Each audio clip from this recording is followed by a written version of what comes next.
These are the elevators at the Hara garage at the University of Pittsburgh in Oakland, Pittsburgh, Pennsylvania. These are the elevators that were originally old Westinghouse with black button elevators, but sadly, Otis modernized them with Series M2, which is very disappointing. That fan sounds obnoxious. That fan and door sensor sounds obnoxious. We'll go up to the roof. That fan sounds awful. These were originally old Westinghouse, but they got modernized. Ugh.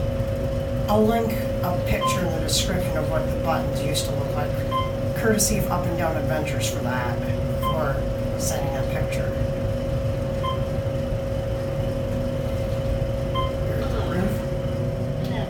R level. Here's the roof. We'll go back down the ground. Pretty basic stainless steel cabs. Here's your escape hatch, and here we go. That fan sounds awful. Here's your Series M2 panels. This is a very disappointing one. These were originally Westinghouse.